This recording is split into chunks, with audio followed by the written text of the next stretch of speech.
Por que Lúcifer, Satanás, foi expulso do céu e banido para o inferno? Vamos nessa reflexão fazer a tentativa de dar respostas a essa questão e que lições a gente pode aprender com isso. Iniciemos com a citação da passagem de Ezequiel 28, 15 a 18, citado pela antiga tradição como um poema referido a Lúcifer. Diz o profeta Ezequiel, nessa passagem: Foste irrepreensível em teu proceder, desde o dia em que foste criado, até que a iniquidade apareceu em ti. No desenvolvimento do teu comércio encheram-se as tuas entranhas de violência e pecado. Por isso eu te bani da montanha de Deus, e te fiz perecer, ó querubim protetor, em meio às pedras de fogo. Teu coração se inflou de orgulho devido à tua beleza. Arruinaste a tua sabedoria, por causa do teu esplendor. Precipitei-te em terra, e dei com isso um espetáculo aos reis. À força de iniquidade e de desonestidade no teu comércio, profanaste os teus santuários. Assim, de ti fiz jorrar o fogo que te devorou, e te reduzi a cinza sobre a terra aos olhos dos espectadores. Pois bem, nós podemos afirmar que o diabo, em pessoa e literalmente, é a personificação do mal, e tem muitos nomes: Satanás, príncipe dos demônios, pai da mentira, o governante deste mundo, o tentador, o dragão, a serpente. Ele faz parte das histórias e do folclore, e há muito tempo ele tem sido referenciado em filmes, no cinema, enfim, e todos podem até pensar que ele é um personagem fictício, criado para assustar o público em todo o mundo. Na realidade, o diabo tem uma história que antecede a criação da humanidade. E muitos podem se surpreender ao saber que antes de seu banimento do céu, sua história teve um início angelical. Lúcifer serviu a Deus como querubim guardião no início. A Bíblia não nos dá uma linha do tempo exata da origem de Satanás. Em vez disso, o que sabemos sobre o início de Satanás vem de passagens escritas pelos profetas Ezequiel e Isaías, passagens que a tradição antiga e os estudiosos da Bíblia acreditam detalhar a queda do diabo do céu, como Ezequiel, capítulo 28, e Isaías, capítulo 14. Em certos trechos dessas passagens, os profetas nos dizem que Satanás era um anjo conhecido como a estrela da manhã, traduzido como Lúcifer, em Ezequiel 28, 14, em Isaías 14, 12. Como um anjo, Lúcifer andou na montanha sagrada de Deus e foi ungido para servir a Deus como membro dos querubins guardiões, entre os mais altos níveis de anjos no exército sagrado de Deus, perdendo apenas para os serafins, Ezequiel 28, 14. O fato de Lúcifer ter sido ordenado querubim não foi uma honra pequena. No céu, os querubins ocupam tal posição de proeminência celestial que o próprio Deus se assenta entronizado entre os querubins. Podemos verificar isso em Isaías 37, 16. Bem, o orgulho de Lúcifer levou Deus a expulsá-lo do céu. Eis então a questão agora que devemos pensar. Como uma criação de Deus e uma criatura, sabemos que Lúcifer ele foi criado a princípio como bom, um anjo bom. Gênesis 1:31, Ezequiel 28:13. De fato, as Escrituras afirmam que Lúcifer começou como irrepreensível em todos os seus caminhos e como modelo de perfeição, cheio de sabedoria e perfeito em beleza. Ezequiel 28, 12 a 15. Além disso, a ordenação de Deus de Lúcifer como um querubim demonstra que Deus confiou em Lúcifer o suficiente para lhe dar uma posição de poder entre os anjos celestiais. Ezequiel 28, 14. No entanto, Lúcifer não estava satisfeito com o poder e os dons que Deus lhe deu. Em vez disso, Lúcifer queria mais. Ele ficou consumido pelo orgulho de seu esplendor e beleza, dado por Deus, que se tornou corrupto. Ele se tornou violento, não mais disposto a servir a Deus, como nos relata Ezequiel 28, Isaías 14, 13 e 14.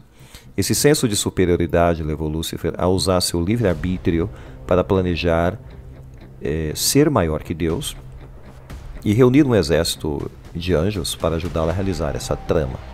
Ora, nós podemos perceber isso em Apocalipse 12, 9, Apocalipse 12, 3 a 4. Assim, o pecado de Satanás foi de fato orgulho. de se rebelar contra Deus e tentar tirar de Deus o louvor e a glória reservados apenas para o Senhor Todo-Poderoso. O orgulho está no topo da lista dos pecados que Deus odeia, Provérbios 6, 16 a 17. O orgulho que a Bíblia condena não se refere a sentimentos de realização por um trabalho bem feito. Não é exatamente isso. O sentimento de uma tarefa bem cumprida que nos deixa orgulhosos. Não é isso. Em vez disso, o orgulho, no sentido bíblico, refere-se a ser tão obcecado consigo mesmo que a mente nunca se volta para Deus e o coração nunca o busca. Bem, felizmente para nós, o esquema orgulhoso de Satanás para usurpar o trono de Deus fracassou, falhou, como punição por sua desobediência e a grave desonra de seu posto angelical. Deus expulsou Lúcifer do céu, lançando-o com seu exército de anjos caídos na terra, como diz Apocalipse 12, 9. Foi então precipitado o grande dragão, a primitiva serpente, chamado demônio e Satanás, o sedutor do mundo inteiro. Foi precipitado na terra com ele e seus anjos, e depois condenando-o finalmente ao inferno, Mateus 25, 41. Jesus confirma a queda do diabo da graça e comparou-a a um raio descido do céu, Lucas 10, 18. E o apóstolo Pedro também aludiu à queda do diabo quando advertiu que Deus não poupou nem mesmo os anjos quando eles pecaram, mas os lançou no inferno, segundo Pedro 2,4. Uma vez que Lúcifer foi expulso do céu, ele percebeu que não tinha o poder de tirar diretamente de Deus o trono. Em vez disso, Lúcifer concentrou-se em dominar Deus de outra maneira, provocando os filhos de Deus a abandoná-lo. Nesse ponto, a estrela da manhã, conhecida como Lúcifer, tornou-se o adversário e o acusador da humanidade, conhecido como Satanás. Lúcifer tornou-se Satanás, o acusador, que tenta a humanidade a pecar. E nesse ponto, sim, Satanás ele tem usado a sua sabedoria e astúcia para roubar a salvação eterna da humanidade, desde sua própria queda da graça. Na verdade, Satanás inaugurou o primeiro pecado da humanidade, ao tentar Adão e Eva com o mesmo desejo que causou sua própria queda, o desejo pecaminoso de ser como Deus. Isaías 14, Gênesis 3, 1 a 5. É importante ressaltar que a primeira tentação de Satanás sobre a humanidade teve sucesso não apenas em prejudicar o relacionamento da humanidade com Deus, mas também em fazer com que nossos primeiros pais se voltassem uns contra os outros, quando Adão culpou Eva por lhe dar o fruto proibido para comer, Gênesis 3. Isso mostra com que facilidade a tentação e o pecado podem levar a conflitos e divisões, promovendo o objetivo de Satanás de criar caos entre os filhos de Deus. O que podemos aprender com a queda de Satanás? Temos que extrair agora algumas lições de toda essa história. Como cristãos, nós sabemos que Satanás e seus demônios serão finalmente derrotados e lançados no lago de fogo por toda a eternidade, Mateus 25, 41. No entanto, até o fim dos tempos, Satanás continua sendo um poderoso ser espiritual, cujo único objetivo é nos enganar, para que cortemos nosso relacionamento com Deus e uns com os outros, João 8, 44, Apocalipse 12, 10. É cortando o nosso relacionamento com Deus e com nossos irmãos e irmãs que Satanás procura roubar nossa paz e por fim destruir nossas vidas. João 10, 10. Não é de admirar que ao descrever as tentativas do diabo de nos arruinar, o apóstolo Pedro descreve Satanás como um leão que ruge, que anda em derredor procurando a quem devorar. 1 Pedro 5, 8. Uma maneira pela qual o diabo devora nosso relacionamento com Deus e uns com os outros é enganando-nos a acreditar que o que é certo e errado é relativo. Satanás não quer nada além de que cada um de nós haja como nossos próprios deuses individuais, atirando pedras uns nos outros, com base no nosso próprio código moral e negando a autoridade e os mandamentos do Deus do universo.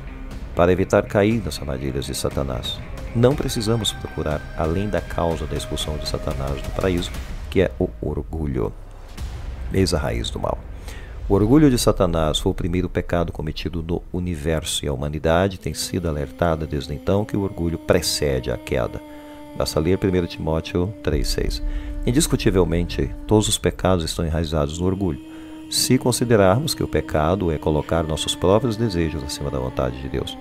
Assim, os fiéis, os cristãos, podem evitar cair na armadilha do orgulho e de todos os outros pecados derivados do orgulho, vivendo pela palavra de Deus.